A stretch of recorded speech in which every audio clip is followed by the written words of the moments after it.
السلام عليكم ورحمة الله وبركاته. أكم جرتن فيا كيسني جرتو جروف جرين مال فكات المان رومو هندنو كبي كيسا كبي على جرتن هندنو كجراتن نوف جرا كدويف ربي عرارم أكسمه نجا كيسني فيا كيسني أكم جرتن فيا ده هذا واي واللستوتا أرتستوتا أوروبو قبضي تنسني في هذا جرارة أرتست hacaaluu hundeessaas tokkoffaa jechuudha. Gaafa dura waa'ee hacaaluu artist eenyu maqaan isaa Caalaa Bultumee irraa isiniif haasa'ee jira. Maamiltoonni yoo nan dhaggeeffatanii na hordofa peejii keenya kana cuqaasuudhaan jechuudha. Qajeelotti hordofuun waan isin ilaalchisu jechuudha. Kanaafuu share like subscribe gochuudhaan peejii keenya guddisuuf isin gaafanna. Akkasuma artisti hacaaluu hundeessaa eda waan gaarii haasa'ee jira. Waan nama gammachiisu, waan namatti tolu. Hacaaluu hundeessaa goota. Hacaaluu hundeessaa akkuma dheengadde isiniin jeessan. Oromoon guutuun goota. Hacaaluun dhugama goota. Artistoota Oromoo keessaa jechuudha. Odoon ta'an artistoonni Oromoo hedduu waan ta'aniif artistoonni Oromoo baay'eedha. Gootonni ni jirani.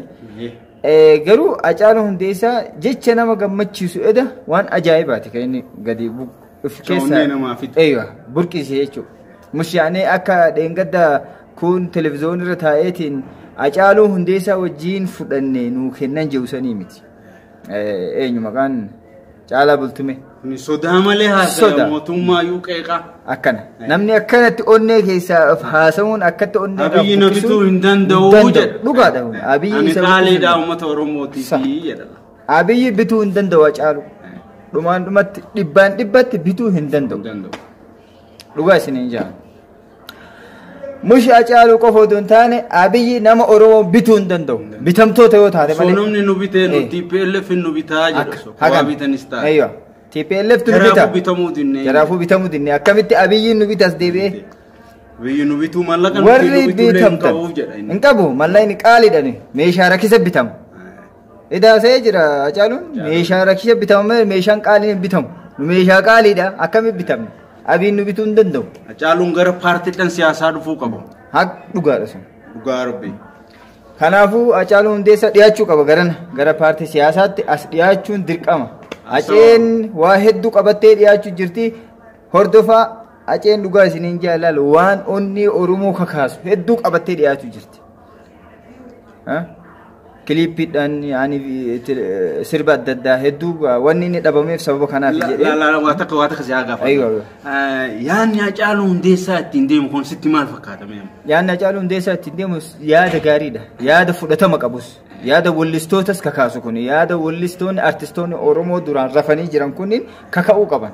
Yaada kana jechuudha. Wanni xiqqoo isii irratti ani haalli haceen itti gammachuun miira namaa kakaaseef jechi inni jedhe jechi sirriidha dhugaadha.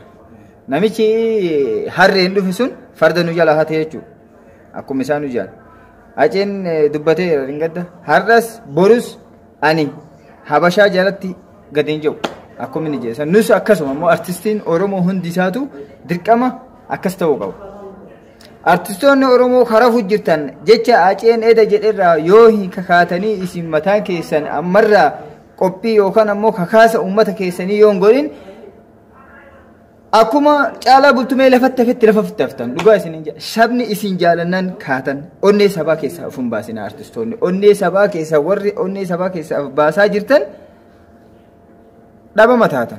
Abi mojjiin dhaba mataatan akka gurbaan eenyu asirratti abiyooti mojjii dhaba mataatan. Dhugaa isiniin jaan. Kanaafuu onnee sabaa keessaa hin baasina. Onnee sabaa keessa jiraadha. Onnee sabaa wajjin, saba keessa wajjin ol ka'uun dirqama keessan. Hin rafina yeroo rafanii miti. Artistoonni rafu jirtan. Akkamitti odoo uummanni keessan dhumu jiru. Odoo uummanni keessan qalamu jiru, odoo uummanni keessan buqqa'u jiru, odoo uummanni keessan beelahu jiru akkamitti raftan? Rafiinsi eessaa isin dhufu? Hirribni kamtu isin dhufu? Yoo warra akka haceenuu jee warri rakishni sun warri rakisha argitee rakisha chirchaaroon bitame sanni warri chirchaaroon bitame sun yoo rafe malee isin rafuun qabdan. chirchaaroodha akka caalaa bultumee chirchaaroodhaan bitame cicciranii gorsi malee narrabsiin la baay'ee nama qabsaa ta'ee nama gaara keessa amate meeqa taa'ee lole ta'ee inni akkas jechuun isaa muuxannoo hacaaluu hundeessarraa fudhadhaa jedhii malee baay'ee na gube yaa ta'u gaa eega obboleessi kee jedhe oromoodhaaf hin barbaachisu dhugaadha kanaaf muuxannoo akka hacaaluu hundeessaa sanitti fudhachuu qabdan muuxannoo isaatiin deemuu qabdan muddamtanii argitan hin albayna darbii taatan akka hacaaluutitti onneedhaan sodaa malee ofirraa buqqaasa haasaa jechuudha wanni isin godhan tokko hin jiru muddamin akkanaan udaan udduu jalaan nafseen udduun sin baatu uddamtee waan argite haasamu miti akka dhaan namni xingar jedhee akkatti miila warri kaayee akkasitti haasa taa'ee hacaaluu hundee argite akkasitti irraa fudhadhaa muuxannoo naftanyoonni gubatti barbaada hacaaluu hundeessaa so gubatti kalee galgalamma nama meeqa saaxina 10 ol biiraa cal godhe ka gubate ibiddi itti qabate akkasi namni haasawuun akkanatti akkaataan itti haasan yaada kanaan isinii maan dhugaa gannuma seen akka waan qonqoo wayii nyaattee namatti tola haasawuun isaa sun nama nyaate nama fakkaate ede dhugaa isin jaani wanni malee bule ashaan nyaanne dannasaa buleen sin jedhan namatti tola natti tole akkana hacaaluu hundeessaa yaada kanaan akkasitti namni akkasitti ilaalu kunuunfame akkasitti haasu namatti tola zim jettanii akkanumaan cal akka nama nafseen hudduun isin baatu artistoonni gariin achuma dhayxee aca barbaada waan argite cacciti kanaa miti artistoonni qabna amma akka hacaaluu hundeessaa saaliyaa saamiin jirti habtaamuu lamuu jira akka miidiyaa gingilchaa irra kadalamu nama cimaa namoota kana jabeeffachuu qabna akka daawit mokonnin tanii kanneen jiran wallistoonni hedduun jiran maqaa isaanii dhahuudhaaf garuu hedduu miidiyaa irraa nurraa fagaatanii miidiyaa irraa artistoonni fagaachuun qabdan artistoonni duubatti deebi'uun qabdan keessattuu artistoonni lafaa dhufaan ijoollee hedduu beekan eenyu geetaa'uun kana yoonas geetaa'uun hedduu jiran artistoonni dhugama sabboontota lafaa ka'oon ijoollee xixiqqoon jechuudha akka soninaaf aadam jiran artistoota maqaa dha'uu hin danda'u dhiifaman irraa ta'a artistoonni hedduudha maliyaana kanaaf artistoonni teenna rafuu hin qabdan lafaa ka'uu qabdan yeroo ka'an amma yeroo ummata dammaysan amma yeroon ummata qajeelootti kakaasanii onne artistii jechuun beektaa si gala nadaaje jechuudha benziila yaani nama batirooletti namatti naqee jechuudha dhugaa isiniin jaan batiroola makiinaan takka batiroola malee hindeetu motorri fakkeenyaaf batirooletti naqee benziila jedhi batiroola kanuma benziiluma akka benziilli afaan onneeti batiroola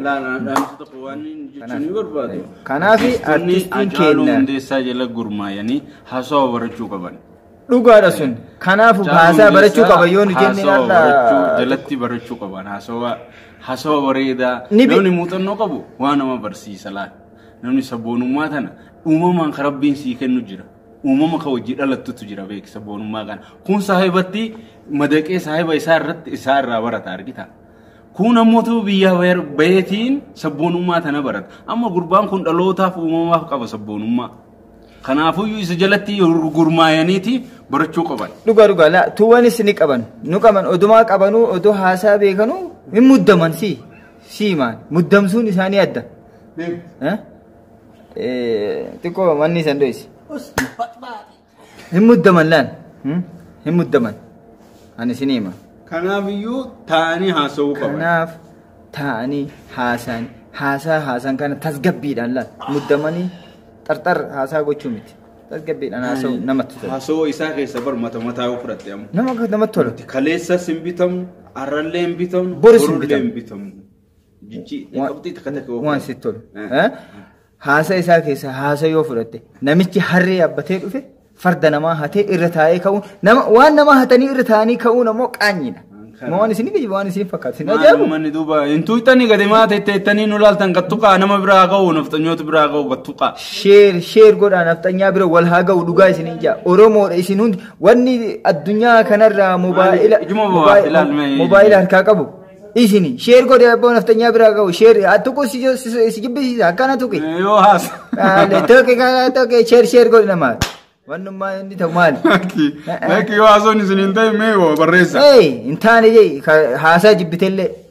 Nu garuu dhageessa nu waa'ee artistoota maali haasofni malee waa'ee sabaa yookaan namni gadi nama jiran gammachuurraa haasa'u jiru oromummaadha nu tolee oromummaarraa haasa'u jira si gala. Kanaaf akka nama sheer godhi gattuqiiti. Maal harka tuquu harka sanii wanni si murama tuqi sheer godhi itti kafaltu kana neeta biyya alaati warri biyya alaa jirtan guutuu neeta ka biyya keessa jiru silaa neetaafuu rabbiin kun abiyoot neeta harkatti kukkute ijoollee oromoo homaa miti aga xiqqoodha inshaallah dhufuu kaate guututtuu inshaallah ol ka'uudhaaf.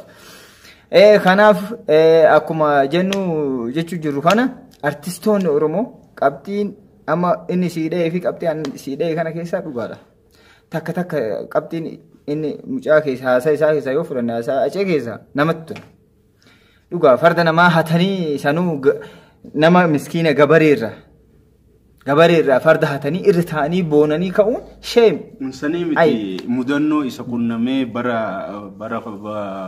dheengaddaa barkumeetti sirbee fuudhanii naan kutanii jedhee. Mudannoo gaafsan namni gaafsan hin gammannee gammachuu addaa takka nu dhagahameyyuu wanni isa qunname ammoo waan guddaadha. Waan guddaadha. Fuudhanii ba'u makiinaa kiyya sana harkaa fudhatanii jedhee fuudhanii naan deemanii jedhe. Ijoolleen sabboontoonni Oromoo hin jirte ammoo isa jala dalagan argitaa akkasitti rabbi isa baase. Nama akkanaa kana nama cimaa akkanaa kana ganamaa galgala hubachuu qaba. Ganamaa galgala wanni haasa'u waan garaa nama nyaatu mudannoo isaas yoo ta'e. Waan isa qunname. Kanaafuu irra hedduun keessatti ijoolleen teenya waan dhugaa isinii hima qajeelotti wal quba qabaachuun namoota bebbeekamoo kan kalee galgala haasa'ee waan namatti tolu dhugaa jedhe waan tokko keessaa waa'ee amma Tigraay dhaquu maalii je'ee takka haasa'ee jira maal je'ee waa'ee baqqee fi akkasuma iskeel gabbisaa irraa haasa'ee jira dhugaadha.